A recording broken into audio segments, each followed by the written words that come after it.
Magic 87.6 morning, Andrew on the radio, and Matthew Dickerson. Hello. Hello, Andrew. Great to chat to you again.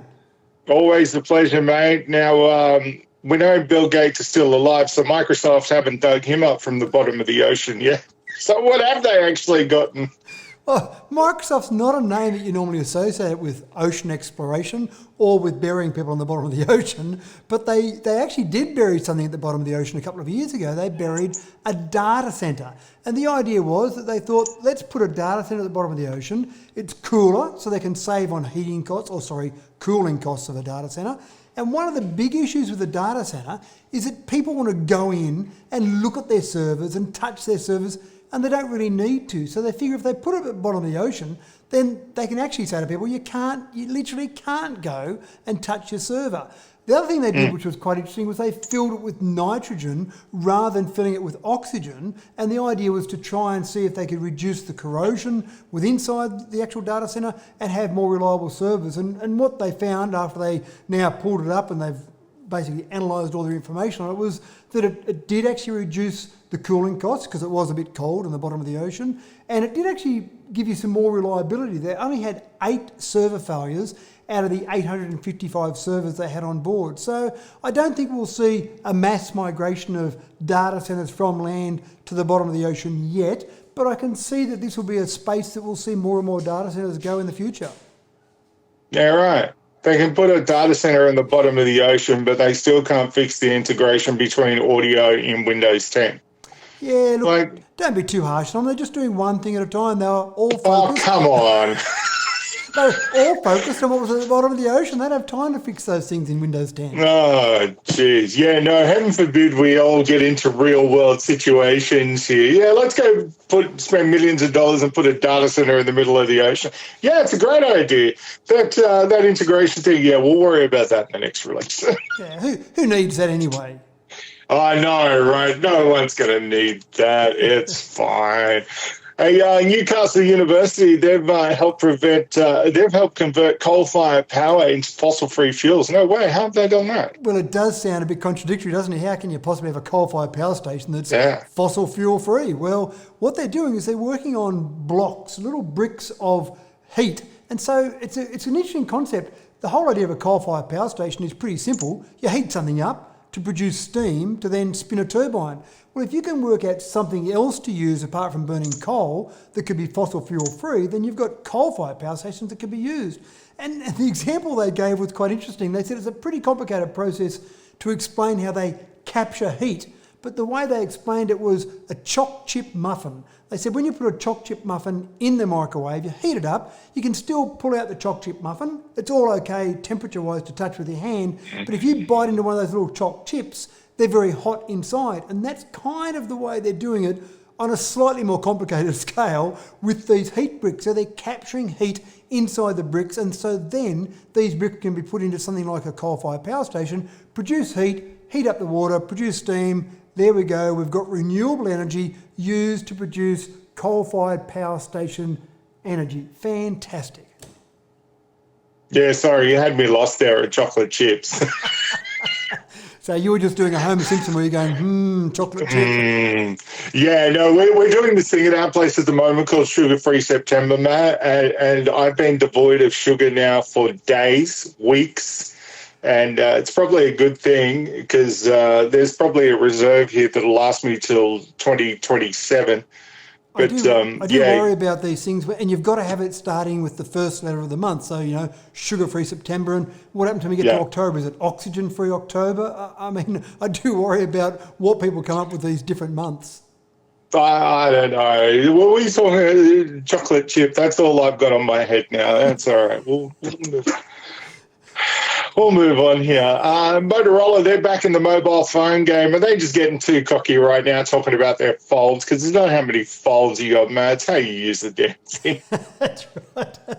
Well, they are trying to boost the number of folds you can get out of their fold. 200,000 is their current number. They've got a fold bot. Not everyone has a fold bot, but Motorola has a fold bot, and it folds one of their razors closed and open once every 4 seconds so they can simulate lots of usage. So they say that 200,000 folds is about the equivalent of folding your phone 100 times a day for 5 years. And what they're trying to do is give the market confidence. As you'd know, Samsung and Motorola both launched some folding phones last year, or a folding phone each last year, and they weren't that successful. The Motorola Razr was a little bit more successful than the Samsung, but I suppose they didn't instill confidence in people when they did things like fall apart, which is kind of not good for a folding phone. The 2020 versions of both the Samsung and the Motorola, this will be the big test. If they can get it right, there's a huge market there. If they can't, then I think the public confidence will be gone for 5 years or more.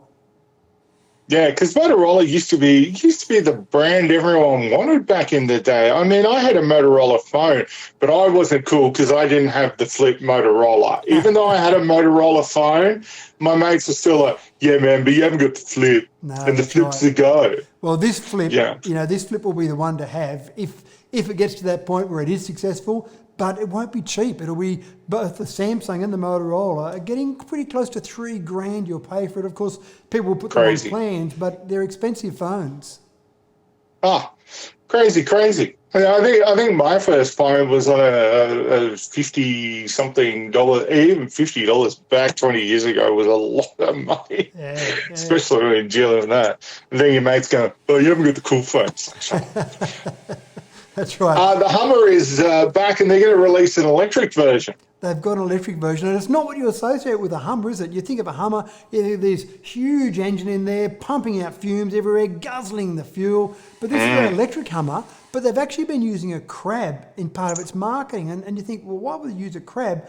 Because it's got the ability to turn its wheels somewhat sideways to actually be able to go almost sideways. Not quite, it's about 45 degrees. But this is part of the power of having electric motors in the actual wheels where you can actually have more flexibility with what you do with those wheels.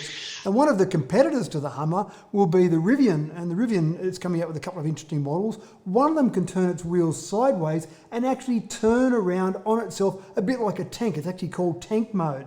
So you've got Hummer, you've got Rivian, you've got, of course, the Cybertruck. There's a lot of competition occurring in the truck. They call them trucks in America, but we call them utes over here. But in that pickup sort of truck market, a lot of competition. But the Hummer, I just love the idea of a Hummer making no noise. What a great concept. Oh, that'd be cool. Doesn't matter how inside your wheels go. Is it going to help you in the 60-degree parking here in Mudgee? I don't think so. It's not going to help anyone. Look, four-wheel steering might just help you with that parking there in Mudgee. Oh, have you seen how people in Mudgee park, Matt? Go to Mudgee Parking Fails on Facebook. You'll see how some people park. I'm not sure that you can actually claim to have a complete monopoly on bad parking in Mudgee. I reckon there's a fair bit of competition around the world for that. No, seriously. Mudgee Park. No, I'm no more bagging out Mudgee Parkers because I've screwed up a couple of times as well. All right, there's an interesting smart helmet that's come out does a lot of stuff for people. It's already sold out. It's already sold out. I'm not quite sure how the law enforcement in Australia will actually like this helmet because it makes a whole range of claims. It's basically taking all this technology that used to be in things like Google glasses and basically fighter helmets that pilots wear. It's got all this technology packed into it.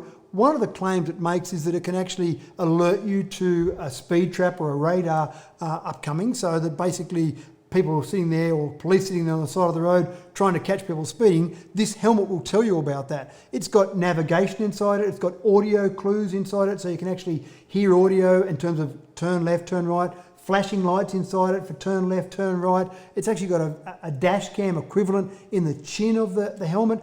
Apparently it does still protect your head in an accident as well, but it's got a huge amount of technology inside it. Very cool from a technology perspective. Pretty expensive though, $1,599 for the carbon version of the helmet, which as you correctly said is completely sold out already, waiting for the next production run to start.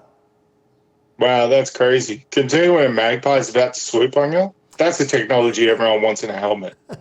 Well, it's got the front-facing dash cam. Maybe it needs the rear-facing dash cam that can just be ready for those magpies coming.